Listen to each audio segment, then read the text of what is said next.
Imagine an invention so revolutionary that its creator was told it would be bigger than the internet. Steve Jobs reportedly said cities would be built around it. And yet, less than 2 decades later, it became one of the biggest punchlines in business history. This is the story of the Segway. In December of 2001, after years of secrecy and wild speculation, inventor Dean Kamen finally unveiled his creation to the world. Rumors had swirled for months. Tech insiders whispered that this mysterious project, codenamed Ginger, would completely transform transportation as we knew it.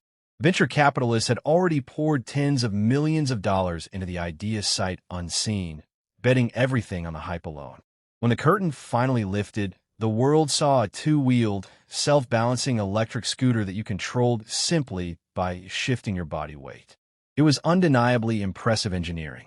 Gyroscopic sensors adjusted balance dozens of times per second, allowing anyone to simply lean forward to move and lean back to stop.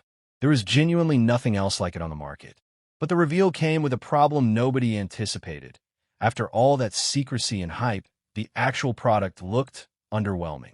Instead of a flying car or some futuristic breakthrough, people saw a glorified electric scooter with a price tag of $5,000. The gap between the astronomical hype and the mundane reality was massive, and the public reaction was almost immediate confusion mixed with disappointment.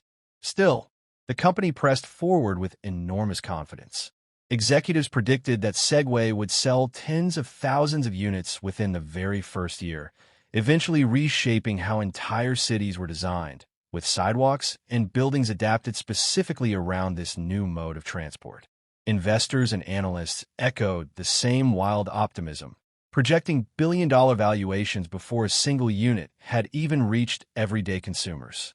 Reality hit hard and fast. In its first full year, Segway sold barely 6,000 units, a tiny fraction of the projected number.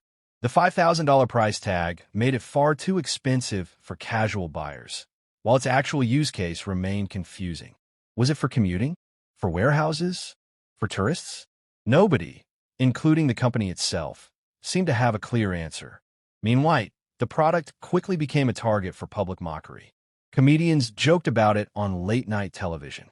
It appeared in movies and TV shows almost exclusively as a prop for socially awkward characters or mall cops. Police departments and security companies became some of its biggest customers, which only reinforced its reputation as a niche gadget for security guards rather than the transportation revolution it promised to be.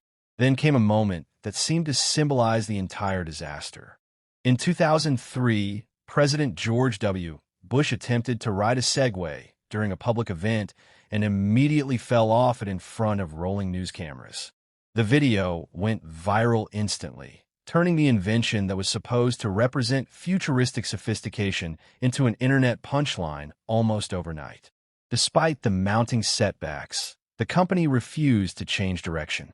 They continued marketing Segways as a mainstream commuting solution, spending millions on advertising campaigns aimed at everyday consumers who fundamentally weren't interested. Sales stayed disappointing year after year. By 2009, cumulative sales across nearly a decade barely surpassed 50,000 units worldwide, a number many competing consumer tech products achieved in a matter of weeks. The tragedy deepened in 2010 when the company's own owner died in an accident involving a Segway, riding it off a cliff near his property. The incident made headlines around the world, adding a grim, almost surreal chapter to the device's troubled history. By 2015, after years of disappointing sales, shifting ownership, and a product that never found its intended market, Segway was sold to a Chinese robotics company for a fraction of the money originally invested in its creation and marketing. In 2020, nearly 2 decades after its dramatic unveiling, Segway officially announced it was discontinuing its original personal transporter entirely, quietly ending the story of a product once hyped as more revolutionary than the internet itself. The Segway disaster remains one of the most fascinating lessons in business history about the danger of hype outpacing substance.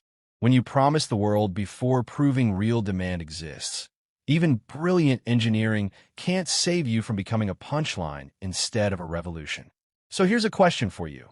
Do you think Segway failed because of bad marketing, or was the entire concept simply ahead of a world that wasn't ready for it? Let me know in the comments below.